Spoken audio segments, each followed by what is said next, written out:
এই ছাত্র সমাজের হাত দিয়ে 1952-এর ভাষা আন্দোলন হয়েছিল,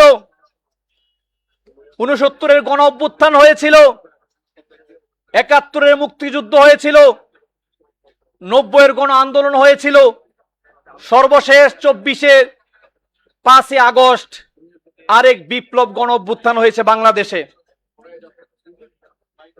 এটার বিপরীতে আমরা দেখি বাংলাদেশের ছাত্র ও যুব সমাজের রাজনীতির নামে নোংরা রাজনীতি আমরা দেখতে পাই। আজকে এই ছাত্র রাজনীতির নামে সারা দেশে এক বিশৃঙ্খল পরিবেশ সৃষ্টি হয়েছে। এক একটা বিশ্ববিদ্যালয় আজকে অস্ত্রের কারখানায় রূপান্তরিত হয়েছে। বিশ্ববিদ্যালয়গুলোতে আজকে টেন্ডারবাজি, চাঁদাবাজি আর মাদকের নোংরা ভয়াল থাবায় বিশ্ববিদ্যালয়ের ছাত্র, তরুণ, যুবকরা আজকে ধ্বংসের দ্বার প্রান্তে পৌঁছে গেছে। ঠিক এই মুহূর্তে সারা বাংলাদেশে এই তরুণ ও যুবকদেরকে সঠিক পথের দিশা দেওয়ার জন্য কাজ করে যাচ্ছে জমিয়ত সুবহানী আহলে হাদিস বাংলাদেশ।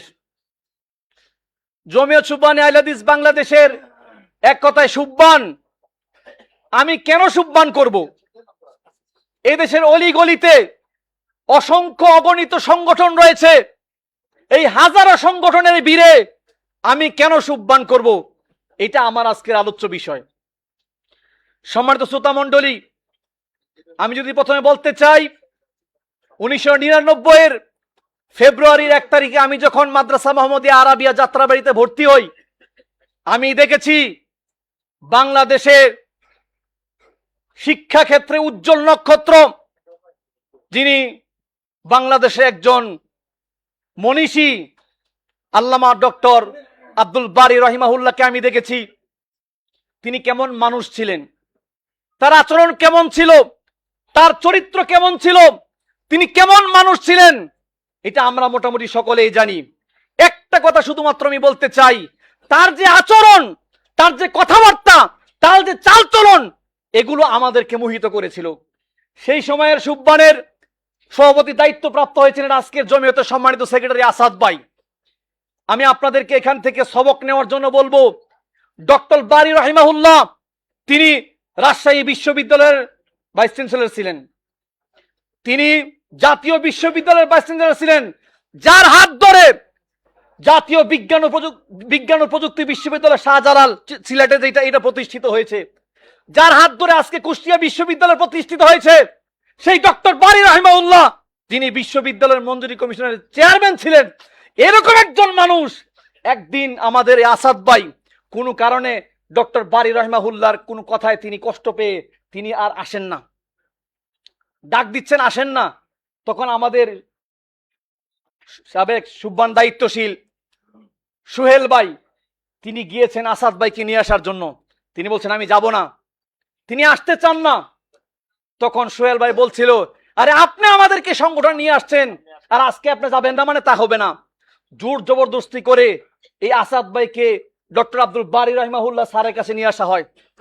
তখন তিনি কি বলেছিলেন জানেন? তিনি বলেছিলেন, আরে আমরা তো বৃদ্ধ হয়ে গেছি, আমরা তো বুড়ো হয়ে গেছি, আমাদের তো দুই একটা ভুলভ্রান্তি হতেই পারে।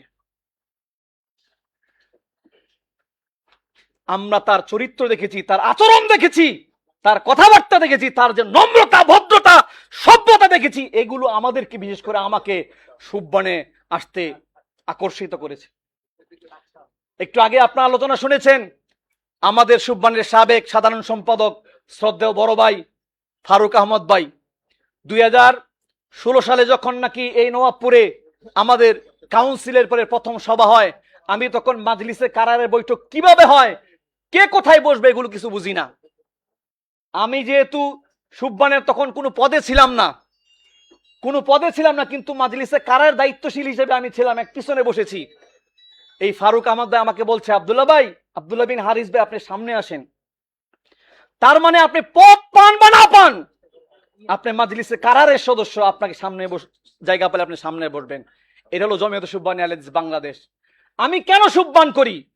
জমিয়ত সুবহানী আহলে হাদিস বাংলাদেশ বা বাংলাদেশ জমিয়ত আহলে হাদিস কোনো বইফর কোন সংগঠন না। কিছুদিন আগেও মানুষ এই জমিয়তে আহলে হাদিসের এই সুবহানের মৃত্যু দেখেছিল, দেখে নাই? সারা বাংলাদেশে সমালোচনা করেছিল, তারা মনে করেছিল জমিয়ত শেষ, সুবহান শেষ। না, জমিয়ত সুবহান শেষ হওয়ার না। আবার ঠিকই তাদের নিজেদের মধ্যে টুকটাক একটু মনোমালিন্য হয়েছিল, আল্লাহ সুবহানাহু ওয়া তাআলা এগুলো দূর করে দিয়েছেন। আবার ঠিকই মাথা উঁচু করে দাঁড়ায় নাই শুধু, আজকে কর্মী সম্মেলন তার বাস্তব এক্সাম্পল। সম্মানিত শ্রোতা মণ্ডলী, আমি কেন সুবহান করি? আমরা এই মঞ্চে দাঁড়িয়ে বক্তব্য দেই, মসজিদের মাম্বারে খুতবায় বক্তব্য দেই, ওয়াজ মাহফিলে আলোচনায় কথাবার্তা বলি, কিন্তু একটা কথা বলতে গিয়ে 10 বার চিন্তা করি আমাদের কথায় যদি ভুল হয় জমিয়ত সভাপতি ফোন দিয়ে বলবে, জমিয়ত সেক্রেটারি ফোন দিয়ে বলবে, জমিয়ত দায়িত্বশীল ফোন দিয়ে বলবে, সুবহানের দায়িত্বশীল ফোন দিয়ে বলবে, সাবধান, এইভাবে কথা বলা যাবে না, এইভাবে কথা বলা উচিত না। রোগীর রোগ নির্ণয় করতে পারে ডাক্তার। বাংলাদেশ জমিয়তে আহলে হাদিসের একেবারে শুরু থেকে শেষ পর্যন্ত ডাক্তারে ভরপুর, আলেম ওলামার কোনো শেষ নাই। জমিয়তে সুবহানী আহলে হাদিস বাংলাদেশ আমি কেন করি? জমিয়ত সুবহানী আহলে হাদিস বাংলাদেশ এদেশের মানুষের সবচেয়ে দামি সম্পদ, ঈমান ও আকীদা রক্ষার জন্য সবচেয়ে গুরুত্ব বেশি দিয়ে থাকে। বাংলাদেশ জমিয়তে আহলে হাদিসের নেতৃত্বে ঢাকাতে মাদ্রাসা মুহাম্মদিয়া আরাবিয়া, মাদ্রাসা দারুল হাদিস সালাফিয়া, মিরপুর দারুস সুন্নাহ, মাদ্রাসা দারুল হাদিস পাঁচরুখি এবং নাজিরাবাদের মাদ্রাসা, এই সমস্ত মাদ্রাসাগুলোতে ঈমান ও আকীদার তাওহীদের যে টর্নেডো শুরু হয়েছে, যে ঘূর্ণিঝড় শুরু হয়েছে, যে উত্তাল তরঙ্গ মারা শুরু হয়েছে, বা 56,000 বাংলাদেশের 56,000 বর্গ মাইলের বাংলাদেশের প্রতিটা ঘরে ঘরে শুধু যায় নাই, বরং ক্যান্টনমেন্টের সবচাইতে দুর্ভেদ্য গৃহে পর্যন্ত এই ধাক্কা লেগেছে। আমি এই জন্য জমিয়ত করি, আমি এই জন্য সুবহান করি। আমি কেন সুবহান করি? কারণ আমি জানি একলা ছাগলকে বাঘ সহজে শিকার করতে পারে, কিন্তু পালবদ্ধ ছাগলের কাছে ভিড়তে ভয় পায়। বর্তমান ফিতনার যুগে একাকী ঈমান রক্ষা করা অসম্ভব প্রায়। এই জন্য অশ্লীলতা, হতাশা, নোংরা আর এই মানসিকতার যে স্রোত আজকে তরুণ সমাজের মধ্যে বয়ে যাচ্ছে, তরুণ সমাজে গ্রাস করছে, সুবহান তখন আমাদের হাতে তুলে দেয় এক জাগ দিনদার ও খাঁটি বন্ধুর হাত। বিশ্বনবী মুহাম্মদ সাল্লাল্লাহু আলাইহি ওয়াসাল্লামের বাসায় এটি আর কিছুই নয়, এটি হলো সেই সুবাসিত আতর বিক্রেতার সঙ্গ, যা আমাকে প্রতি মুহূর্তে ভালো কাজের উৎসাহ দেয় এবং পাপ কাজ থেকে বাঁচিয়ে রাখার চেষ্টা করে। এই জন্য আমি সুবহান করি। আমি সুবহান কেন করি? সুবহান এমন এক সংগঠন, সুবহানের ছত্র ছায়া যারা এসছে, সুবহানের ছায়াতলে যারা এসছে, এদেশের ছাত্র তরুণ যুবকরা সবাই পড়াশোনা করে নিজের কেরিয়ার বিল্ড আপ করার জন্য, পড়াশোনা করে নিজের ভবিষ্যৎ চিন্তা করে, কিন্তু সুবহান এমন একটা প্রজন্ম তৈরি করছে যারা শুধুমাত্র নিজের কেরিয়ার করার জন্য পড়াশোনা করে না, বরং এদেশের গুণে যারা ছাত্র তরুণ সমাজকে তাদের এই গুণে যারা অবস্থা থেকে পরিত্রাণ দেওয়ার জন্য তারা এই সুবহান করে নিজেদেরকে যেমন বাঁচানোর চেষ্টা করে, পাশাপাশি এদেশের 56,000 বর্গ মাইলের তরুণ সমাজকে নিয়ে তারা চিন্তা করে। এই জন্য আমি সুবহান করি। সম্মানিত শ্রোতা মণ্ডলী, সুবহান আমাকে শিখায় সংগঠিত শক্তির সৌন্দর্য, আমাকে বুঝায় কিভাবে। কারণ দেখবেন কোনো একটা পানির গ্লাস থেকে 1 ফোঁটা পানি যদি ছিটকে পড়ে যায়, সূর্যের তাপে এই পানিটুকু বাষ্প হয়ে শুকিয়ে হারিয়ে যায়, যায় কি যায় না? কিন্তু নদীর স্রোত কখনো বাদ দিয়ে আটকানো যায় না। এই জন্য জমিয়তে সুবহানী আহলে হাদিস বাংলাদেশ সারা বাংলাদেশের তরুণ ও যুবক সমাজকে একত্রিত করে এদেশের ময়দানে শিরক এবং বেদাতের বিরুদ্ধে এক দুর্বার আন্দোলন করার প্ল্যাটফর্ম হলো জমিয়ত সুবহানী আহলে হাদিস বাংলাদেশ। সম্মানিত শ্রোতা মণ্ডলী, শয়তানের প্রচেষ্টা কিন্তু আপনার একাকী বেচতে দেওয়া যায় না, আপনাকে এই জন্য ঐক্যবদ্ধ হয়ে কাজ করতে হবে। আমি প্রথমে আয়াত তেলাওয়াত করেছিলাম, আল্লাহ বলছেন ইন্নাল্লাহা ইউহিব্বুল্লাযীনা ইউকাতিলুনা ফি সাবিলিহি সাফফান কাআন্নাহুম বুনিয়ানুম মারসুস। আরে আল্লাহ তো তাদেরকে ভালোবাসেন যারা তাদের শীষেডালা প্রাচীরের মতো সংঘবদ্ধ হয়ে কাজ করে। সুবহান একটা ঐক্যবদ্ধ প্ল্যাটফর্মের নাম হলো সংগঠন সুবহান। সম্মানিত শ্রোতা মণ্ডলী, সুবহান আজকের এই দিকহারা, পথহারা এই তরুণ সমাজকে একটা দ্বীপে নিয়ে আসতে চায়। আজকে তরুণ সমাজ ফেসবুকে সময় কাটাচ্ছে, আজকে তরুণ সমাজ মাদক দ্রব্যের ভয়াল থাবায় ধ্বংস হয়ে যাচ্ছে। আর রাজনীতির নোংরা রাজনীতির নামে সমাজে যে অস্থিতিশীল পরিবেশ সৃষ্টি হচ্ছে, সুবহান এই দিকহারা তরুণ যুব সমাজকে একটা দ্বীপে নিয়ে আসতে চায়। সম্মানিত শ্রোতা মণ্ডলী, সুবহান আমাকে অন্ধকারের সমালোচক না বানিয়ে আলো জ্বালানো শিখায়। আমি আপনাদেরকে হলফ করে বলতে চাই, আজ থেকে কয়েক বছর আগে বর্তমান বাংলাদেশ জমিয়তে আহলে হাদিস সম্মানিত সভাপতি দোয়াকে কেন্দ্র করে ফেসবুকে ব্যাপকভাবে ট্রল করা হয়। আমি দেখি নাই আমাদের অনেক আহলুল হাদিস ভাইদেরকে ওনার পক্ষে দাঁড়াতে, বরং আহলুল হাদিস সমাজের কিছু আলেম এই দোয়াকে কেন্দ্র করে এমন নাস্তানাবুদ করেছে আমি দেখেছি। আমি যে বিষয়টা পয়েন্ট আকারে আপনাদের সামনে নিয়ে আসছি সেটা হলো যে গত মহাসম্মেলনে, আগের মহাসম্মেলনে, এটা আপনাদের ফেসবুকেও আসে নাই, কেউ ভিডিও করে, আমি দেখেছি। সেই লোকটা আমাদের এই মহাসম্মেলনের স্টেজে উঠেছে। এই বর্তমান বাংলাদেশ জমিয়তে আহলে হাদিস সভাপতি আব্দুল্লাহ ফারুক স্যার, তিনি ওইখান থেকে এসে তাকে এমন ভাবে চাপতে ধরলেন, কোলাকুলি করলেন, এত মুচকি হাসি দিয়ে তার সাথে কথা বললেন। এইটা যে সমস্ত ব্যক্তিরা সমালোচনা করেছিল তারা যদি দেখতো, আমি মনে করি তারা অবশ্যই তাদের ভুল স্বীকার করতে বাধ্য হতো।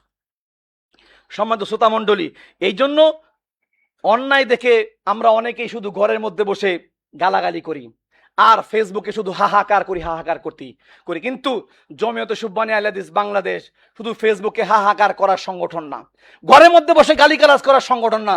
জমিয়তে সুবহানী আহলে হাদিস বাংলাদেশ মানুষের তাজকিয়াতুন নাফসের কাজ করে। আল্লাহ বলছে, রব্বানা ওয়াবআথ ফীহিম রাসূলাম মিনহুম ইয়াতলু আলাইহিম আয়াতিহি ওয়া ইউযাক্কিহিম ওয়া ইউআল্লিমুহুমুল কিতাবা ওয়াল হিকমা। এইখানে ইয়াতলু আলাইহিম বলেই বসে থাকতে বলে নাই। আজকে বাংলাদেশে এই তরুণ যুব সমাজরা নেশাদার দ্রব্যে তারা সয়লাভ হয়ে গেছে, আক্রান্ত হচ্ছে। আপনি তাদের গিয়ে বলেন, এই গাঞ্জা খাবা না, ইয়াবা খাবা না, চুরি করবা না, খাদ্যে ভেজাল দিবা না, মিথ্যা কথা বলবা না, পরীক্ষার হলে তুমি নকল করতে পারবা না, তারা কি শুনবে?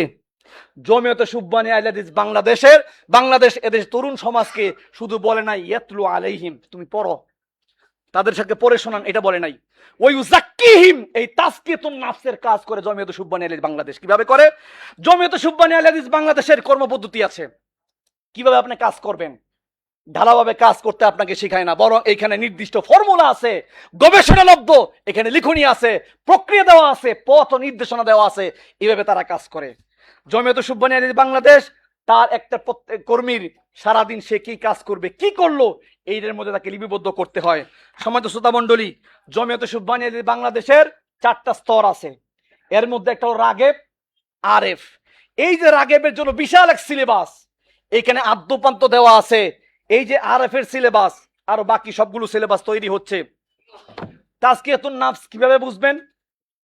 ওমর রাদিয়াল্লাহু তাআলা আনহু যখন নাকি আবুল উলু ফিরোজের ছুরিতে আক্রান্ত হলেন, আক্রান্ত হওয়ার পরে ওনার শরীর থেকে রক্ত বের হয়েছে, উনি চরমভাবে মারাত্মকভাবে আহত হয়েছেন, ওনার এই কষ্ট সারা শরীরের মধ্যে ছড়িয়ে পড়ছে, ওনার মুখ কেমন যেন হয়ে যাচ্ছে, ব্যথায় কোকিয়ে উঠলেন। এই মুহূর্তে তিনি দেখলেন একটা যুবককে, যে তার কাপড় টাকনুর নিচে পড়ে আছে। তিনি যুবককে বললেন, ইরফা সাউবাকা ফাইন্নাহু আনকালি সাউবিকা ওয়াত কলি রব্বিকা। হে যুবক, তুমি তোমার কাপড়টা উপরে উঠাও, এতে কি হবে? এতে করে তোমার কাপড়টা পরিষ্কার থাকবে আর তোমার রব তোমার প্রতি সন্তুষ্ট হয়ে যাবে, তোমার তাকওয়ার পরিচয় হবে। এটা হলো তাজকিয়াতুন নাফসের কাজ। সুতরাং জমিয়তে সুবহানী আহলে হাদিস বাংলাদেশ শুধুমাত্র মানুষকে বক্তব্য দিয়ে ক্ষান্ত হয় না, বরং জমিয়তে সুবহানী আহলে হাদিস বাংলাদেশ সারা বাংলাদেশ থেকে তরুণ যুব সমাজকে ঢাকাতে নিয়ে এসে কেন্দ্রে তাদেরকে 2 দিন 3 দিন ব্যাপী প্রশিক্ষণ দিয়ে থাকে, হাতে কলমে প্রশিক্ষণ দিয়ে থাকে। এই তাজকিয়াতুন নাফস হলো হাতে কলমে শিক্ষা দেওয়া, শুধুমাত্র বলে বেড়ানো এটা তাজকিয়াতুন নাফসের কাজ না। এই জন্য সুবহান আমাদেরকে তাজকিয়াতুন নাফসের কাজ শিখায় দেয়, হাতে কলমে শিখায় দেয়। এই জন্য আমি জমিয়ত সুবহানী বাংলাদেশ করি। আলোচনা আমি শেষ করে দিচ্ছি, সময় আমার শেষ। এই জন্য জমিয়ত সুবহানী বাংলাদেশের সর্বশেষ আমি কর্মীদের উদ্দেশ্যে বলতে চাই, হে আমার প্রিয় ভাই, কিয়ামতের ময়দানে যখন সূর্যের উত্তাপ আমাদেরকে কষ্ট দিবে, আমরা দিশেহারা হয়ে যাব, আইনাল মাফার আমরা বলতে থাকবো, ঠিক সেই সময় আল্লাহ সুবহানাহু ওয়া তাআলা 7 শ্রেণীর ব্যক্তিকে আর শ্রেণীর স্থান দিবেন। এর মধ্যে এক শ্রেণী হলো সেই যুবক, যে যুবক তার সময়টাকে ইবাদতে কাটিয়ে দিয়েছে। সম্মানিত শ্রোতা মণ্ডলী, সুবহান হলো সেই ছায়া তলে পৌঁছানোর একটা কাফেলা, একটা ক্যারাভান। সুতরাং আমি আমার ভাইদের উদ্দেশ্য করে বলছি যে আজকে যারা এখানে দূর থেকে কষ্ট করে এসেছেন, সারা রাত্রি সবর করে এখানে এসেছেন, আপনারা আগে থেকে প্রস্তুতি নিয়েছেন, সারা রাত্রি কষ্ট করেছেন, আবার এখানে প্রোগ্রাম করছেন, আমরা এখানে দাঁড়িয়ে বক্তব্য দিচ্ছি, এর মানে এই না আমি আপনার চাইতে উত্তম, আমি আপনার চাইতে শ্রেষ্ঠ, কখনোই না। আমার আপনার মধ্যে কোনো ভেদাভেদ নেই। আপনি আমার ভাই, আপনি আমার রক্তের আপন ভাইয়ের চাইতে বেশি আপন ভাই। আমরা এটা মনে করি, সুবহান আমাদেরকে এটাই শেখায়। সম্মানিত শ্রোতা মণ্ডলী, এই জন্য জমিয়তে সুবহানী বাংলাদেশ এইটা নেতাগিরি করার জায়গা না, নেতাগিরি শিক্ষা দেয় না। জমিয়তে সুবহানী বাংলাদেশ এদেশের ছাত্র তরুণ সমাজকে নেতৃত্ব আর দায়িত্বশীলতার প্রশিক্ষণ দিয়ে থাকে। এটা ট্রেনিং গ্রাউন্ড, এটা বিশ্ববিদ্যালয়, এটা হলো প্রশিক্ষণ কেন্দ্র, এটা হলো ক্যাম্পাস, যেখানে আসলে ছাত্র যুব সমাজ এখান থেকে শিখতে পারে। সম্মানিত শ্রোতা মণ্ডলী, তাই কেউ যদি আমাকে প্রশ্ন করে তুমি কেন সুবহান করছো, আমি এক বাক্যে বলবো যে আমি আমার যৌবনকে শয়তানের হাতে সঁপে দিতে চাই না, আমি আমার যৌবনকে আল্লাহর দ্বীনের জন্য উৎসর্গ করতে চাই। আর সে যাত্রায় সুবহান আমার সবচেয়ে নির্ভরযোগ্য, সবচেয়ে বিশ্বস্ত সহযোগী। আল্লাহ আমাদের সকলকে জমিয়তে সুবহানের বাংলাদেশের নিবেদিত কর্মী, দায়িত্বশীল তৌফিক দান করুন, আমিন। ওয়া আখিরু দাওয়ানা